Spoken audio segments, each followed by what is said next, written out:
Yeah, I do some backpacking and carry minimal gear in some contexts, but I think car camping is all about comfort. There's no reason to rough it out there. You've got a car to do all the work to carry all your stuff. Go crazy. I'm Christine Cyr-Clisette. I'm Kyra Blackwell, and you're listening to The Wirecutter Show.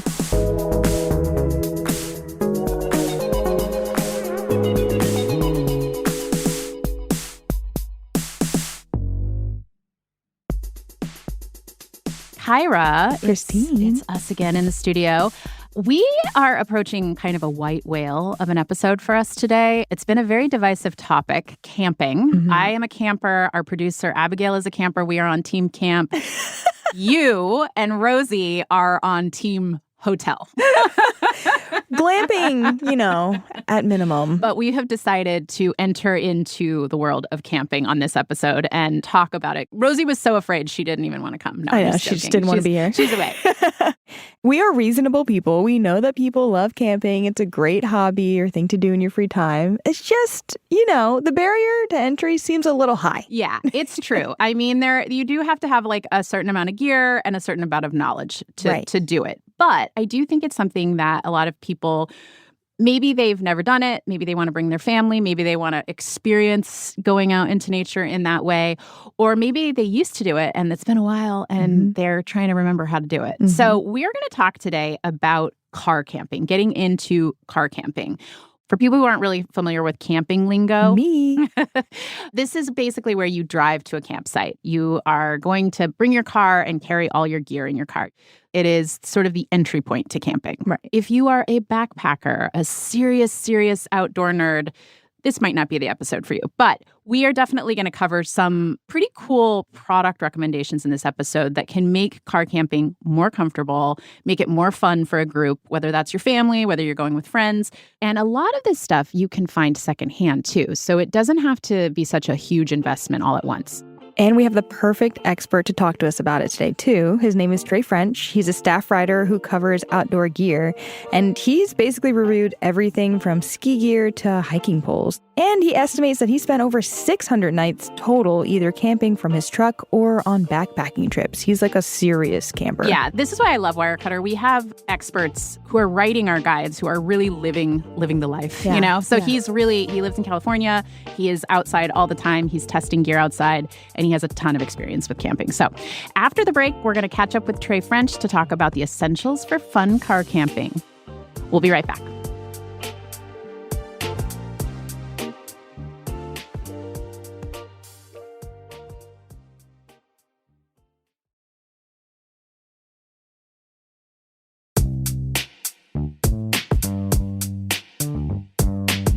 Welcome back. With us now is Trey French. He's a staff writer covering outdoor gear for Wirecutter, and the longest he's hiked without sleeping under a roof is about a month.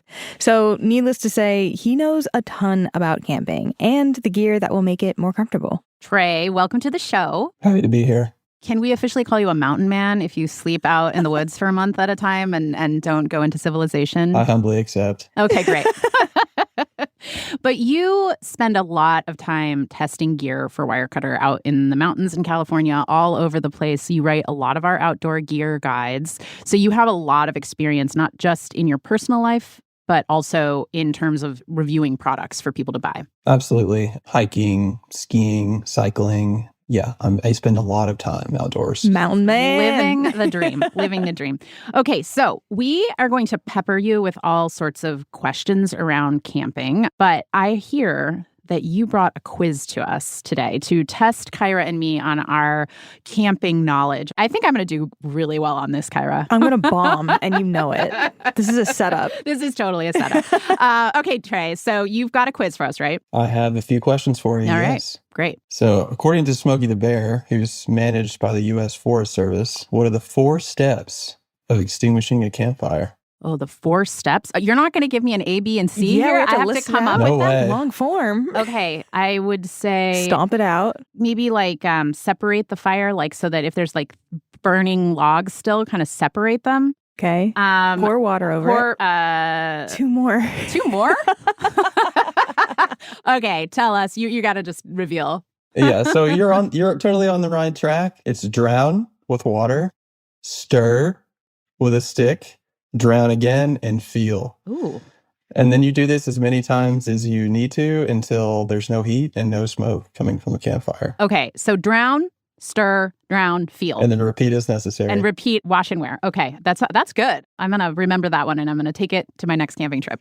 All right, next. So according to the National Park Visitation Report for 2025, what was the most visited national park in the United States? Ooh. Yosemite? That's what I thought, but it's the Great Smoky Mountain National Park in Tennessee. Wow. It's in eastern Tennessee. Apparently, it's within a day's drive of more than half of the U.S. population. Oh, wow. Okay. Pretty cool. Okay, next. All right, last question. Can you define what cowboy camping is? When you bring cool boots. When you cook beans over the fire in some kind of like cowboy-esque cast iron skillet or something like that. You're starting it with a stick. Yeah. These are much better answers. But it's sleeping without a shelter out in the open. Oh, that also makes duh. sense. Yeah. It's an acquired taste. Do you like to cowboy camp? Absolutely. If I Yeah. don't think it's going to rain, I typically will not put up a shelter. When we started talking about this episode in car camping, I was like, oh, cool. Like you sleep in your car. You get to have a locked door. That's cool. But that's not actually what car camping is, right, Trey? Like what is it and why do a lot of people start there?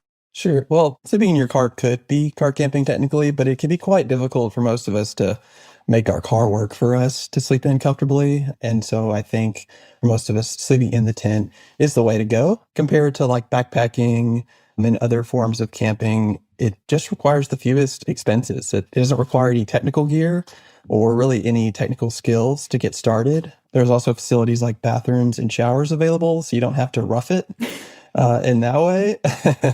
I think having other people around and having these facilities that are a little bit closer to sitting at home make it just less scary. And if it is scary, you can just leave. Your car's right there. I think it is also the most conducive camping method for glamping. So where you can kind of make it a little fancier and more comfortable and bring some of the creature comforts from home. So you can bring like your favorite pillow, pack it in the car. Absolutely. A lot of your favorite things. Yeah, absolutely. Like Trey, you would probably be horrified by my camping setup. It's so elaborate. Yeah. I think you would be surprised. Yeah, I do some backpacking and carry minimal gear in some contexts, but I think car camping is all about comfort. There's no reason to rough it out there. You've got a car to do all the work to carry all your stuff. Go crazy.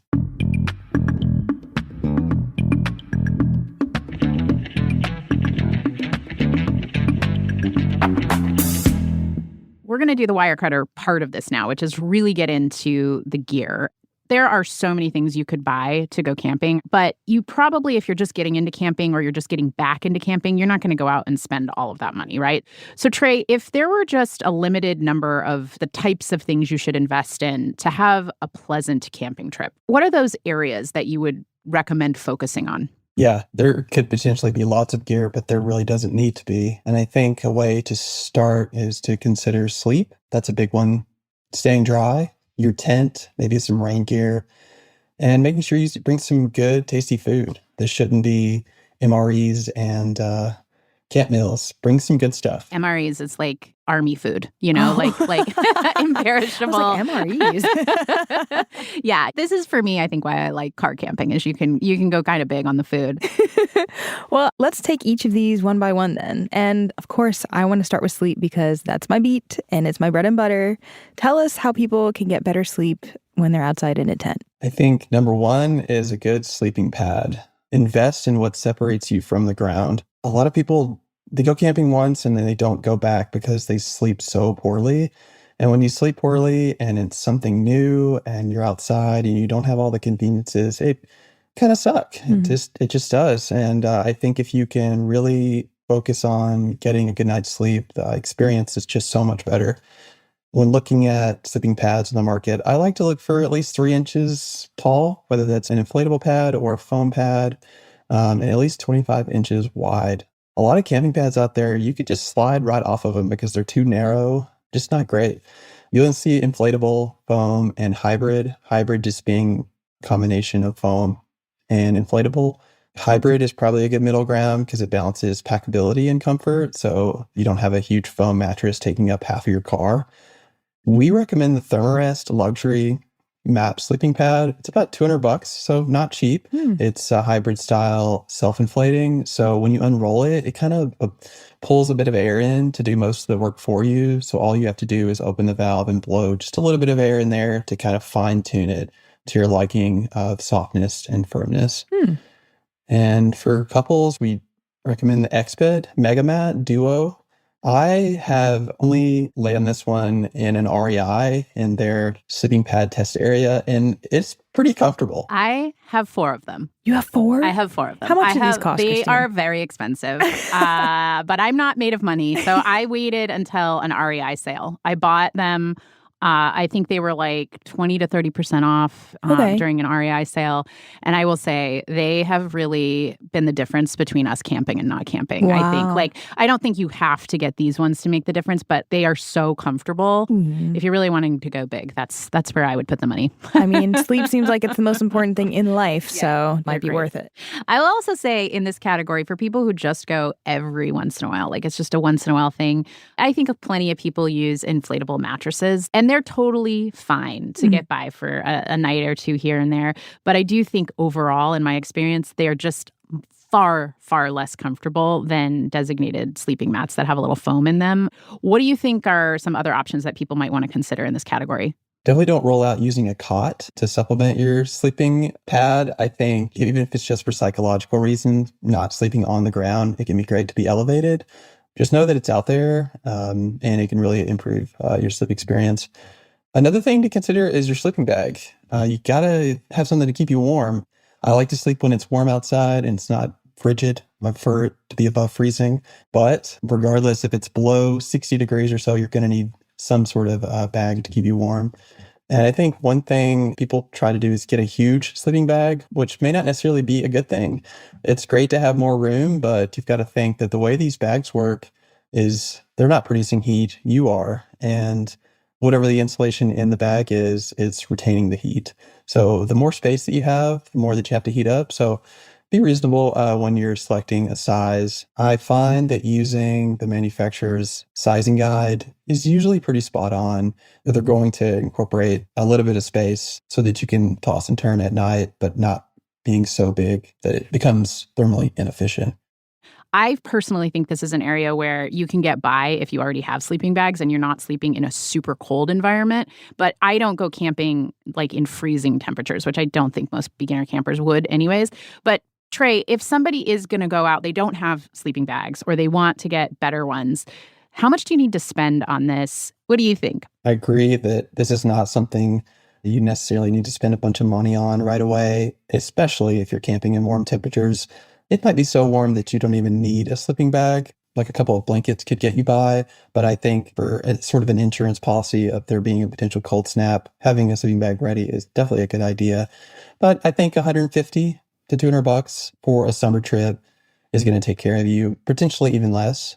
We recommend the REI Co-op Siesta hooded 20. It's got a smaller hood. I don't think you need to necessarily use the hood. It's more square than Mummy, so it's a little less claustrophobic for some people. Maybe feels a little bit more like you're bedding at home. Just really the only other thing to pay attention to is the comfort rating. A lot of bags will say that they're 20, but they're actually comfort rated for 30. What does that mean exactly? Is that the temperature that they're rated for? Yeah, so a sleeping bag may be advertised to be good down to 20 degrees Fahrenheit. Usually what that means is you would survive at 20 degrees. So great. We're not talking about having fun. We're talking about not dying. So don't plan to go camping at 20 degrees if you have a 20-degree bag, because you're going to have a bad time. Yeah. Also, these temperature ratings are usually assuming that you're wearing a set of base layers, so a top, bottom, and a pair of socks. Wear socks camping. I don't care if you sleep without socks at home. Can't. This is a taboo topic. I have to sleep with socks every night, or I can't go to sleep, even in the summer. I get claustrophobic even thinking about it.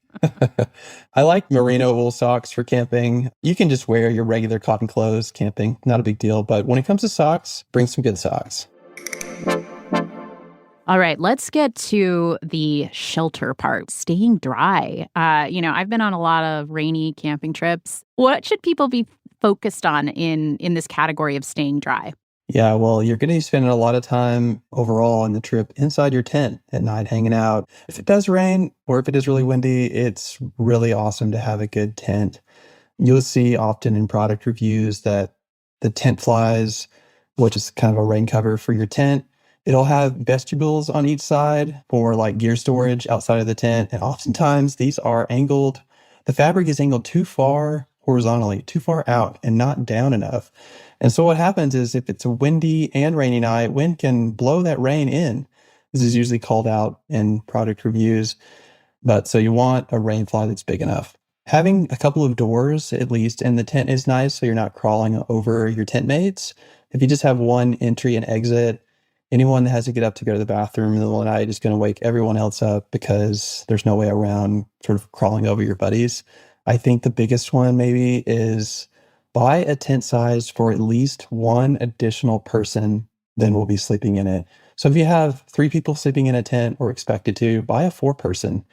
They give these ratings to give you an idea of what you could technically stuff into a tent, but you're all going to be shoulder to shoulder, and there's not going to be any room for movement or your gear. Size up here. And how much would you expect to spend on a really nice tent? $250 to $350, maybe $4 is what you're going to see for a tent that you can count on. And that'll last a long time, right, Trey? I mean, I've had my tent for over a decade and it's in great shape. Yeah. What about a rain jacket? Do you need to have like a really good rain jacket to go camping, or can you get by with something less expensive? Yeah, don't go crazy here. If you go on an outdoor website like REI, you're going to see a lot of really expensive techie rain jackets, and they're great. But a lot of the expense from a quote good rain jacket comes from the breathability and waterproofing. You really don't need the breathability for car camping unless you're going on really intensive hikes or something like that. But probably just use whatever you have and bring an umbrella and you're probably going to be okay. If you don't have any rain jacket, you can even get by with a poncho. If you're trying to cook with them and do a lot of tasks, they're not the best.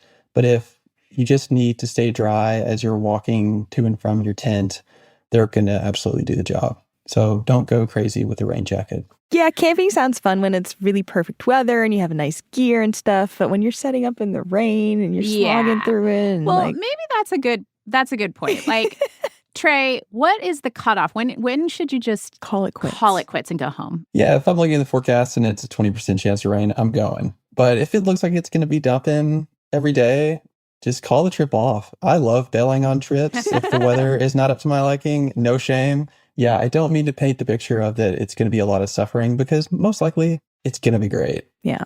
I'm just trying to prepare you just in case something happens to have a couple of pieces of gear and things to consider. But yeah, 90% of the trips that I've been on have been exceptional weather and a lot of fun.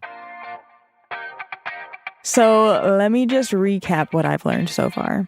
If you're thinking about becoming a camping person, car camping is probably the right start for you. It's accessible, it's pretty affordable, and I would say I've learned that you also need to focus more on your sleeping mat and your tent and not worry so much about the sleeping bag. Because if you have a nice mat and a nice tent, then you'll be comfortable when you're asleep, and if it does rain for a little bit, your tent will keep you nice and warm and dry. Exactly. Kyra, you're learning. You're almost there. All theoretical. Okay, so we're going to take a quick break. And then, Trey, we're coming back to talk about one of my favorite things, which is what to eat on your camping trip. And we're also going to get some staff recs on the best camping upgrades to invest in. We'll be right back.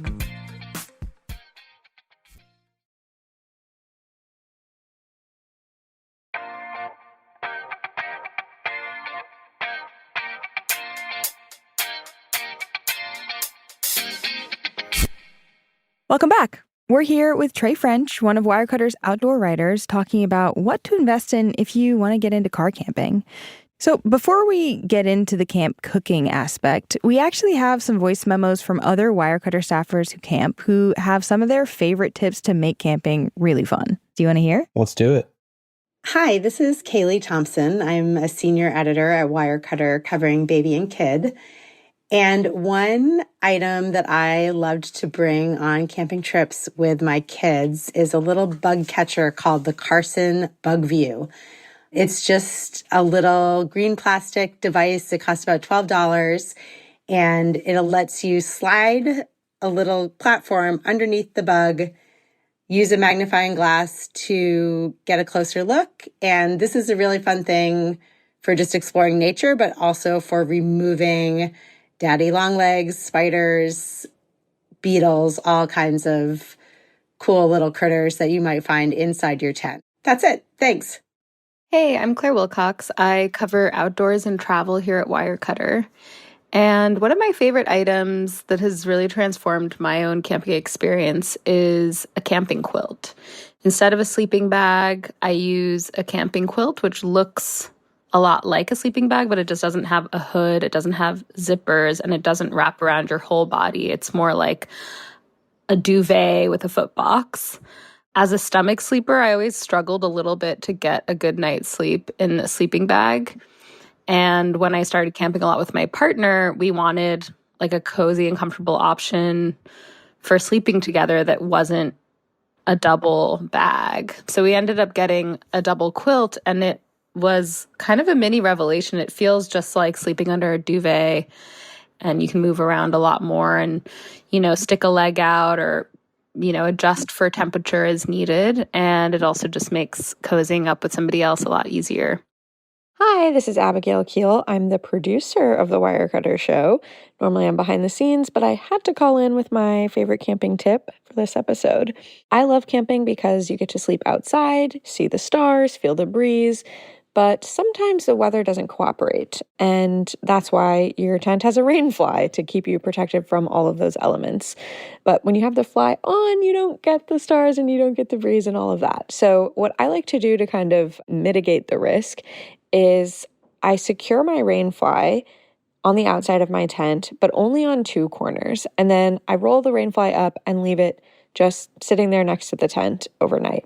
That way I get to see the stars, enjoy the breeze, whatever. But if in the middle of the night the wind picks up or rain starts to fall, then I just dart out of my tent, take that fly, whip it over the whole top of the tent and secure the other 2 corners and dive back in the tent. And that way you kind of get the best of both worlds. A little protection if you need it, but enjoying the great outdoors if you don't. I'm Kyle Fitzgerald, a writer on the Outdoors and Travel team. And one very simple and easy to get item that I always bring car camping is a tablecloth.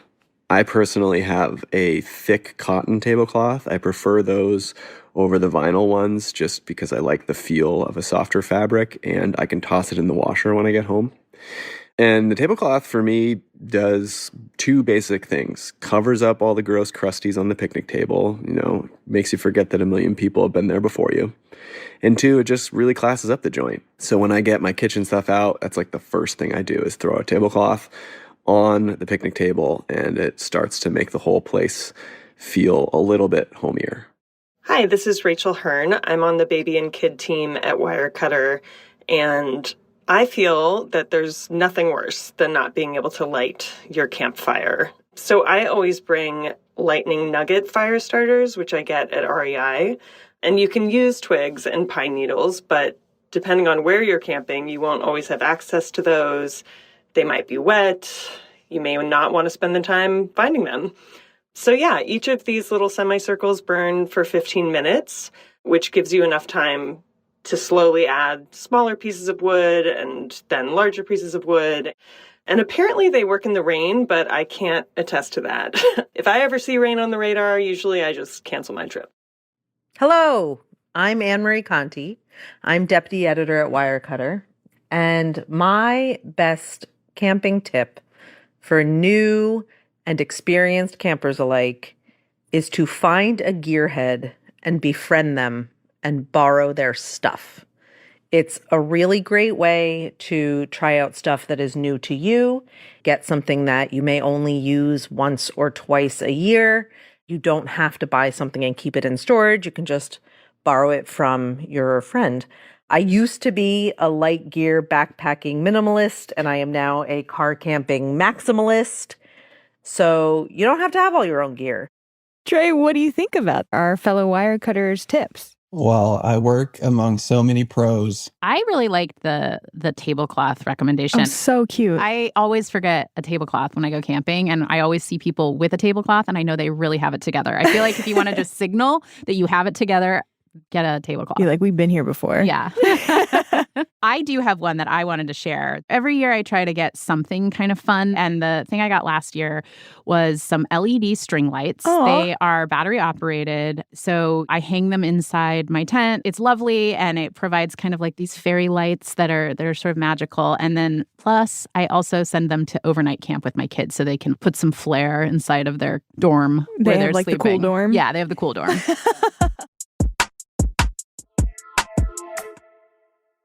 Let's get into this last category, food. This is where I focus on when I'm camping. It's kind of entertainment when you're camping. It's the event for a lot of people when they're car camping. You do strike me as a minimalist based on the fact that you have done so much backpacking and that you have done a lot of camping in your truck. But maybe I'm wrong. How do you approach cooking on camping trips? The minimalist is a fair assessment in some regard. But when it comes to food and car camping, I think it's great to go big, especially if you're willing to put in the time and effort. Good food can really help everyone reset. If someone's just not feeling well or didn't sleep well or isn't having the best time, I think that everyone loves good food. For me, I only get the stove out for dinner. I think it's easy to eat well and keep breakfast and lunch pretty simple. This is a category when we're talking about what you're going to buy. I feel like there's a lot of things that you don't need to buy. You could probably take a lot of things from home. What are the things, though, that you do think are worth investing in specifically for camping? I think you'll need a camp stove. This is something that most of us won't have in advance. This is a good thing to borrow, but if you do need to buy one, there is the classic Coleman stove. This has been the standard for a long time. I saw that it has crept over $100, unfortunately, recently. I think when I bought my last one about 5 years ago, it was around $50. So it will function like a grill that you might have at home, just in a smaller version. Mm-hmm. So in addition to the camp stove, you will need some source of propane fuel. Okay, so get a decent camp stove. To your point, these have gotten really expensive over the last few years. I've noticed this as well. But you don't need to go super fancy on this. Like you could get the basic classic Coleman stove and you'd be okay. Absolutely. I think the biggest thing you get when you spend more is a little bit more control of the flame. But something like the classic Coleman is totally sufficient for camp cooking. Are there any other things that you think you need to specifically buy for camping? And then what are the things that you could just bring from home? Maybe some just non-breakable plates and bowls. You don't have to go crazy here. I use enameled steel. I would not spend on the fancy kitchen cook sets. There are tons of those out there and they are so expensive. And it's great that they're light and they nest well and they save space, but I would put this at the bottom of your list as a priority for camping. Because you can just bring stuff from your kitchen, right? Absolutely. This is probably the best place to repurpose things that you already own for camping. I usually will bring a cast iron pan and a larger pot for boiling water. How do you like to make coffee? I use the AeroPress. It's small and I think it produces a pretty good tasting coffee. But sometimes if I'm camping in anticipation of an early morning hike, I might go for instant just to save some time. And there are some great instant coffees out there these days. I've got instant coffee right now from a company called Treeline Coffee. It's really good, but there are lots of other amazing ones available. Oh my God, that does remind me. I just actually tasted a bunch of instant coffees with our colleagues over on the YouTube series Wirecutter Taste Test. So y'all have to go check it out when it drops tomorrow. I feel like a good number of those instant coffees would actually be kind of perfect for a camping trip. Plus, we have a great review of instant coffee and we will add that to the show notes. So, Trey, I assume that there is a water fountain at the campsite, but is there like a larger water fountain for people filling their coffee pots and stuff? So there usually is a spigot and it might be next to a dishwashing station, but that does bring up a great point that you need a way to store some water. Mm-hmm. And we recommend the Reliance 4-gallon Aquatainer. It's about $20, so nothing crazy here. But if you're not ready to spend on a water jug, you can definitely get by with just a couple of 1-gallon jugs that you might find at a gas station on the way because you forgot your water. And you can then refill them at the water station at the campground. But I think 4 to 5 gallons is a good capacity. It's not so much that it's cumbersome and heavy to carry from your car to the camp table, but it will last you, most of a day without having to make too many trips to the spigot to refill. Are there any other little tips or tricks that you have for setting up your camp kitchen to make it really functional? Using a tablecloth, like Kyle mentioned, these are great just to create a good, clean foundation. And I use a couple of $1 spring clamps just to secure it from the wind. Just have a bin full of all your, spatulas and servingware and things, and just get organized right away as soon as you're setting up your camp.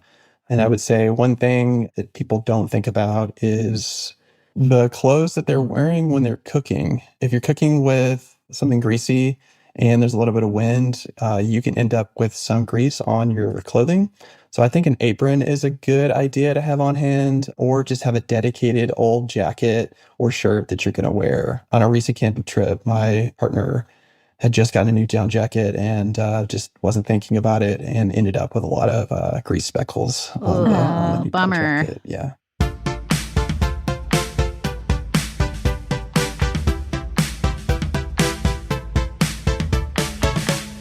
Well, before we wrap, Trey, we ask all of our guests one final question. What's the last thing you bought that you really loved?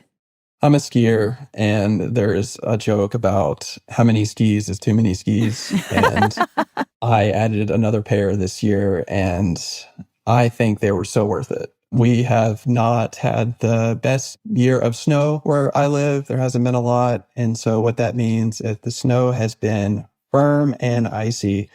And in my mind, I didn't have the right skis for firm and icy. And I bought them, and I love them, and I have no regrets. What are they? They are made by Blizzard. They're called the Blizzard Anomaly 88s.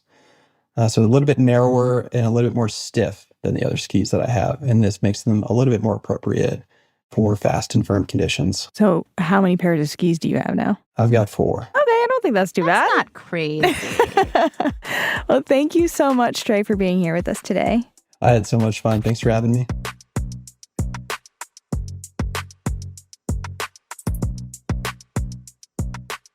Okay, Kyra, are you going to go camping this year? Are you going to try it? Probably not. Okay, actually, I think I could be convinced. Yeah. Christine, if you bring everything, I just have to show I will up. think on it. I'm already preparing camping for my children, which is enough for Just me. But now you yes. have a third child with you, and I'll be there. Well, as a non-camper, what did you take away from this episode? I definitely learned what car camping is, first and foremost, and that it's pretty much the simplest, easiest, most affordable way to really connect with nature, which seems really cool. I like that aspect of, you're not on your phone, you're cooking, and you're just hanging out with your friends and family. That seems really lovely. And you don't need a lot of stuff. You can just bring stuff from home because you're packing it in your car. I will tell you that I have a bunch of really great camping gear, and I got most of it off of Craigslist. And most of it came from one person who really wanted to start camping with their family. Mm-hmm. And they went out to REI and bought a whole bunch of stuff. And they went camping twice, and the spouse didn't love it, and they ended up needing to sell it. So there are 2 takeaways here from that, which is you could get some of this stuff used if you want to. Right. And second of all, maybe don't go hard. Right. Just try to borrow some stuff, Bare minimum. If you're really curious about getting into it, or you haven't done it for a while and you want to get back into it, Mm-hmm. I would say go once, beg, borrow, don't steal, beg, borrow some gear, try it out, and then decide what you want to invest in. Maybe go from there. Focus on a tent, a pad, a sleeping pad. Yes, I would say the pad is the most important thing for me. Yeah. And then something to cook on. Yeah, and get that tablecloth because you don't want to look like Like you've never been there before. Yeah, that's right. You want to look like an expert. So it's like signaling to the rest of the people. Well, if you are curious about anything we talked about in this episode, definitely check out our show notes. We've got links to all of the gear we recommend in this episode, a lot of links to guides that we have to different camping gear. Don't be afraid. Just get in there and check it out. We will be back next week. Thanks for listening. Bye. The Wirecutter Show is executive produced by Rosie Guerin and produced by Abigail Keel. Engineering support from Maddie Mazziello and Nick Pittman. Today's episode was mixed by Katherine Anderson. Original music by Dan Powell, Marian Lozano, Rowan Nemisto, Katherine Anderson, and Diane Wong.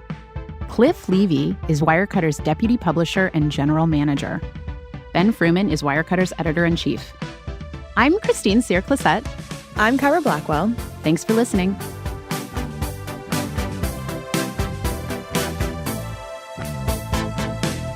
Every once in a while, if the wind is blowing the right way, You've really Could sold be a this li- for Kyra. You're saying a lot of words I don't want to hear right now. The smell control on a pit toilet. I only